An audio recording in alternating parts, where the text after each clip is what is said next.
Okay, this will be the last section of Chapter 10, and we're going to talk about signs of motor neuron lesions, and we're going to talk about some specific upper motor neuron and lower motor neuron pathologies. So, disorders of the motor system might cause the following, and I would like you to know kind of what, like the definition of what some of these things are, and we'll go through them all. So paresis and paralysis, we'll go through the definition of those. Muscle atrophy, involuntary muscle contractions, abnormal muscle tone, and we'll talk a little bit about that. Abnormal reflexes, and disturbances of movement efficiency and speed, and impaired postural control.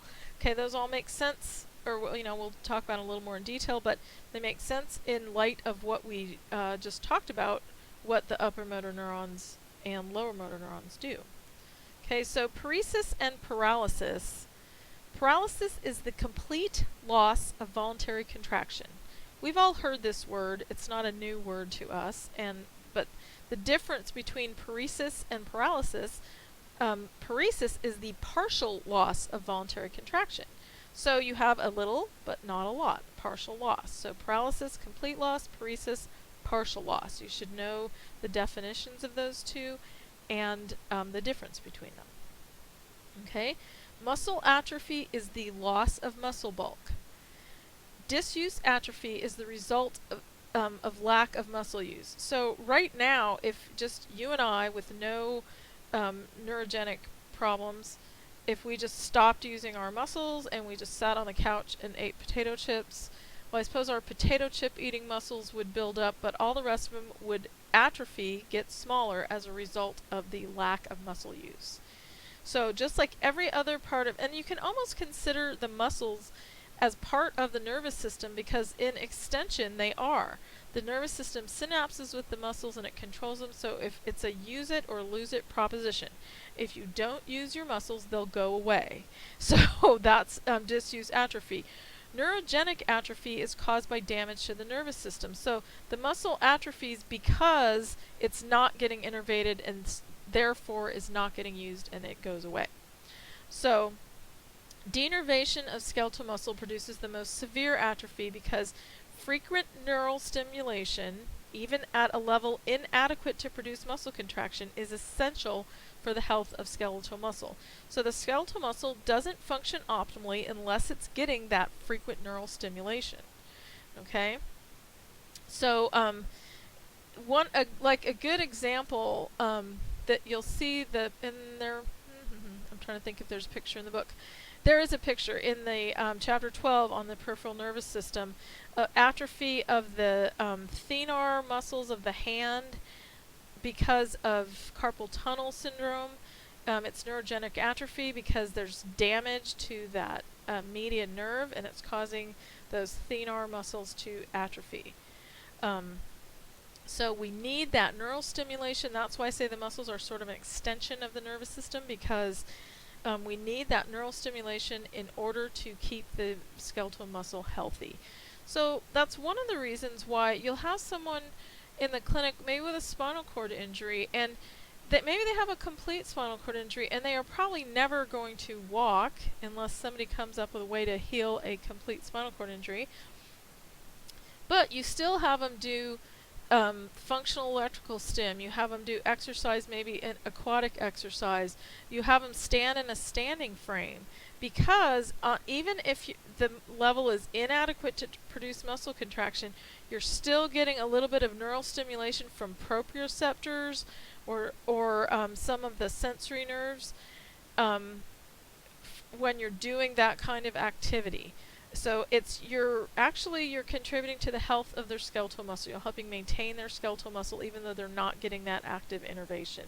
And that's important just for overall body health, and for circulation, and for posture, and for bone health. So a lot of the things we do, they're not going to fix the problem, but it's going to help that person maintain their muscle bulk and maintain the health of their skeletal muscles, and it's really important. So there are all sorts of different types of involuntary muscle contractions, and some of them we have all experienced, like muscle spasms and cramps. Ours are likely not of neurogenic origin, but it's something that just about everybody in the world has had a cramp. So we know what that involuntary muscle contraction feels like. So spontaneous involuntary contractions include muscle spasms, cramps, fasciculations where the muscles sort of a little overactive and twitching. Myoclonus, which we'll talk about in a little more detail. Tremors, where you're shaking. Fibrillations, it's similar to fasciculations, where the muscle's twitching. And just abnormal movements that are generated by dysfunctional basal ganglia. And we'll talk about that more in the next chapter, a very interesting area. Okay?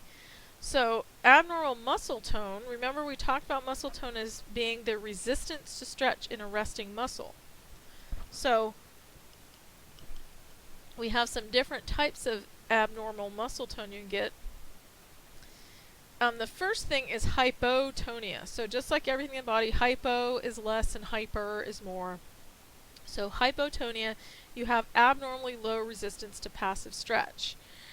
You have two different types of hypertonia, and we'll talk about those in a minute. But hypotonia, so a lot of children who have genetic disorders like Down syndrome, for example, tend to be low tone in their trunk muscles, and so they need some support. Some people with some upper motor neuron things like CP have hypertonia, and so they have some muscle spasticity or some increased muscle tone. So there are two different types of hypertonia, which is too much muscle tone. Velocity dependent, so the amount of resistance to passive movement depends on the velocity of movement. If you were to move someone really slowly who has velocity dependent hypertonia, they would have less resistance. If you moved them really fast, they would have more resistance. There's velocity independent, which remains constant regardless of the speed. And then absolutely no muscle tone whatsoever is flaccidity, the lack of resistance to passive stretch. And that is where you can picture someone maybe that's had a stroke who has no muscle tone, particularly in the immediate acute stage right after the stroke. They have absolutely no muscle tone. Their arm is just hanging there. They couldn't move it if they wanted to. It feels soft. There's no resistance. You can move it in any direction. Absolutely no resistance to passive stretch. So there's a difference between hypotonia and flacicity. Hypotonia, there's a little bit of resistance, but it's lower than normal. When it's flaccid, there's no resistance to passive stretch. Okay, so we'll start by talking about disorders of lower motor neurons, but first I'm going to just show you in some of the diagrams from the book where they talk about the different lesions and the signs of the motor neuron lesions. So we talked about paresis and paralysis. There's this little diagram, and it shows quadriplegia, and it has a little black line that indicates the site of the lesion. The gray area in the diagram indicates paretic or paralyzed muscles, and the light gray is maybe mild paresis, dark gray is severe paresis or paralysis, and the in between is moderate weakness. So they show someone who's got, it looks like maybe a C5 or C6 spinal cord injury. They've got normal muscle effect in their head, and then the rest of their body is affected. Excuse me. With paralyzed muscles. Paraplegia, they've got a lower spinal cord injury, and just the lower half of their body is affected. Excuse me. Got a cough going here. Hemiplegia is where one side of their brain is affected, as in a stroke, or in CP. Sometimes you'll get hemiplegia. And so you get different sensory and motor effects on different sides of the body. So this just lists all the different definitions that we just talked about. So with abnormal reflexes, they can either be hypo or hyper reflexive. So if they're hypo, they're less reactive than normal or absent, and hyper, they're more reactive than normal. So again, we assess muscle tone with passive range of motion. There's a little video in that neurological examination video series demonstrating abnormal reflexes, which is kind of interesting, and it's only 37 seconds long. So in talking about the lower motor neuron disorders, there's a little video on post-polio syndrome, which is pretty interesting, and you'll talk about more about this in your neuro rehab class. You'll talk a lot more about the individual disorders and kind of what treatment you're going to do for them. So after someone has polio, when they recover from it, they often regain use of their muscles, but it's not, they don't have quite the same innervation that they had before the polio, and so the polio virus actually affects your lower motor neurons, and so it can it'll affect the strength and endurance, particularly of their muscles. I'm working with a really nice guy with post-polio right now, and when you work with adults with post-polio, they've had it since they were kids, and a lot of times they know what they can and can't do, and it's really fun to work with them. So, just an interesting aside.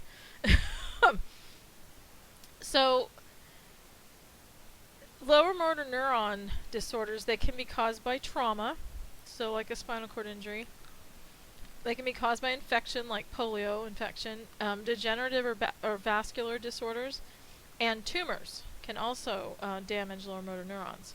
So if the lower motor neuron cell bodies or axons are destroyed, then the affected muscles can undergo loss of reflexes, atrophy, flaccid paralysis, which is where they have no resistance to passive stretch, and also fibrillations are often signs of lower motor neuron disorders. So for upper motor neuron syndromes, they can kind of produce a slightly different set of issues. So upper motor neuron lesions often have problems with movement control. You can get paresis or paralysis, loss of fractionation of movement, so you just have those abnormal synergies where a whole bunch of muscles work together. You can't do an individual one by itself. Abnormal reflexes, either hyper or hypo, and velocity dependent hypertonia. So if you move really fast, you get a lot of muscle tone. If you move a little slower, less muscle tone. So there is a table. Let's see if I put it in the module. I sort of remember putting it in the module, but that doesn't necessarily mean I did it.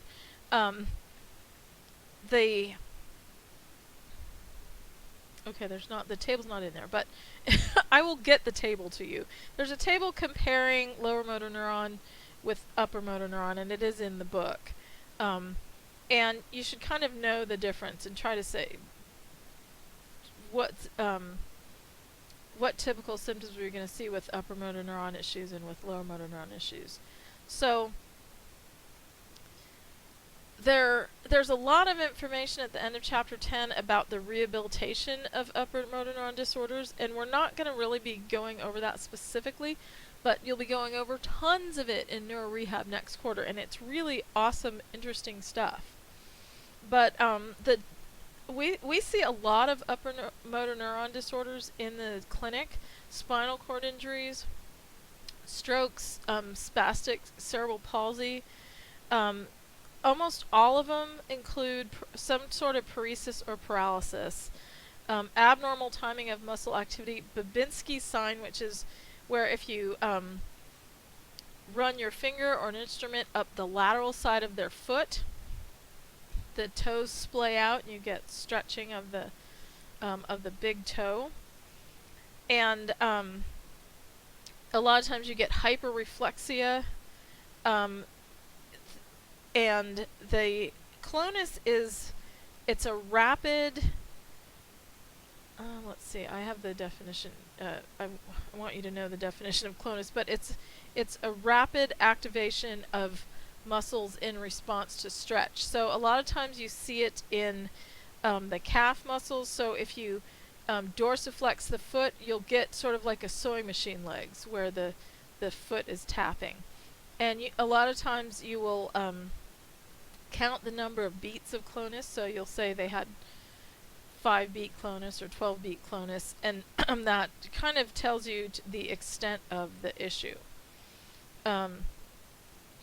So really just knowing the in the slides the common features of the disorders of lower motor neurons and upper motor neurons, and knowing the paresis and paralysis that occurs in upper motor neuron lesions, it's because you're inadequately facilitating lower motor neurons. So it's really common after a stroke or certain types of CP or traumatic brain injury or an incomplete spinal cord injury. So if you have paralysis, it's usually below the level of a complete spinal cord lesion. And so the lower motor neurons below that level aren't innervated. So, okay. And there's just really, in all of these slides, it goes into detail about the different symptoms. And I just really kind of want you to know the difference between an upper motor neuron and a lower motor neuron and what the different symptoms are. So it talks about how to test for Babinski's sign and how to test for abnormal reflexes, which is kind of interesting. So with spinal cord injuries, muscle spasms can occur in response to cutaneous stimuli. So sometimes you'll even get ones from muscle stretch hyperreflexia is a really common one. So I think of this with, often I'll get someone with a spinal cord injury and we're going to transfer to the mat table from their wheelchair and do some stretching or do some mobility exercises.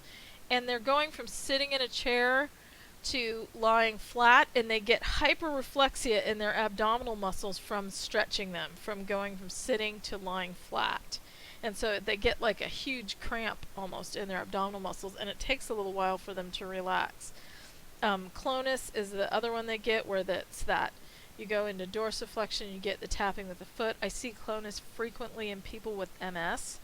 That's a really common thing with people with MS, and of course that can be upper motor neurons can be affected in MS if those are the muscles affected by the oligodendrocytes. The clasp knife response is, it's like you're opening a jackknife and the hinge is sort of stiff at first and then it opens easily. So in the example for like you're trying to extend a person's arm, and right at first there's a lot of resistance and then there's no resistance. That's what they call the clasp knife response. And those result from abnormal reflexes. So, this is the slide that I wanted to talk about clonus. So it's that involuntary repeating and rhythmic muscle contractions. So unsustained clonus, that's what I was saying, where you count the beats. It usually fades after a few beats, even if you keep the muscle on stretch. Sustained clonus, as long as you have that muscle on stretch, it'll be tapping. So a lot of times, like say get someone on a functional electrical stim bike or get something where it puts their foot into dorsiflexion, you get that clonus. If you put a little pad underneath their heel, get them out of dorsiflexion a little bit, it can stop the clonus. And there are other techniques for diminishing clonus that Jamie will teach you in neuro rehab next quarter. But it's just that involuntary repeated rhythmic muscle contractions as a response to stretch. This describes the clasp knife reflex. So each one of these slides just has details about the individual symptoms. And spasticity, you'll see in a lot of upper motor neuron issues, and with CP you get a lot of spasticity, and it's just neuromuscular overactivity.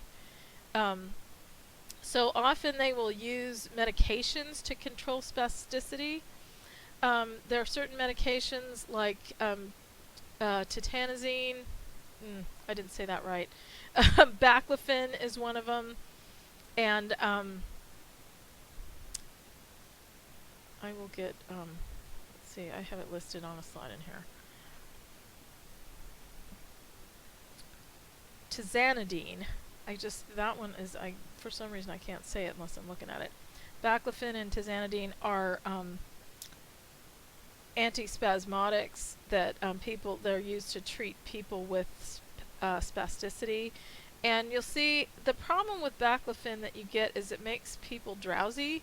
If you get it, some people, everybody responds differently to medications, but if you get it at high enough dosage that it is controlling their spasticity, it makes them drowsy. And so the people have to work with their doctor to find just the right dosage of the medication that works for them. There's another application for baclofen where they actually implant a pump that is near your spinal cord that puts really small amounts of baclofen right into the thecal sac of the spinal cord, and so they need much lower dosages. People get really good results from it. But because there's an implant, not everybody wants an implant. But you get that implant, and then they can control the dosage from outside your body.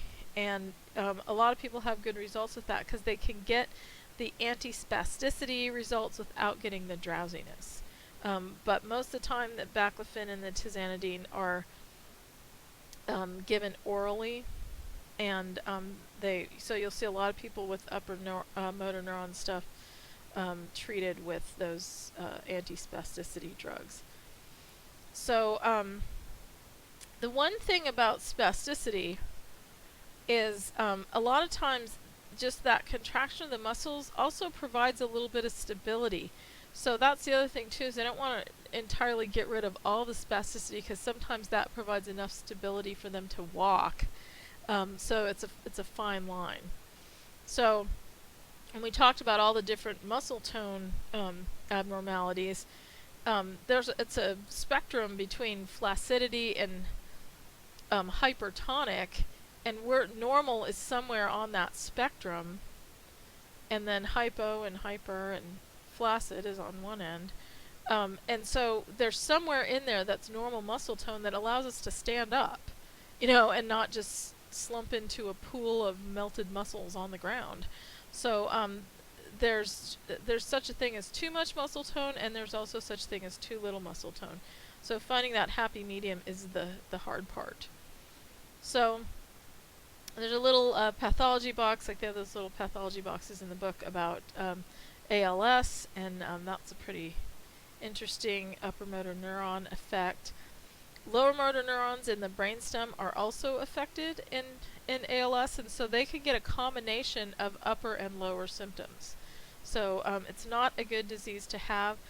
One of my aunts actually died of ALS from the time she was initially, the first symptom that she noticed, she was in her 50s. She was trying on a pair of shoes and she noticed a little bit of numbness on the side of her foot, a little bit of lack of sensation, and within 3 or 4 years she was dead. And it was the 70s, and so it took a long time for them to even diagnose what was going on. But I was a little kid and I remember her first walking with 2 canes, and then she walked with a walker, and then she was in a wheelchair. And it's a sad way to go. And we can do things, we can help people with assistive devices and with energy conservation techniques, but there's really not anything that we can do to prevent the progression of the disease. Although there's been a lot of progress in ALS research lately. They found the gene that was responsible for it, and so hopefully that will potentially lead to some treatments, and lead to some treatments for other diseases. And so neurology is a really fast-moving field, and things happen. So even though there's nothing right now that there's a treatment for ALS, who knows what will happen in the future. So I'm going to wrap this up. The next chapter, chapter 11, a really interesting chapter, is going to be on basal ganglia and cerebellum, and those are our motor control systems. So we talked about the motor system, and then what happens next, motor control.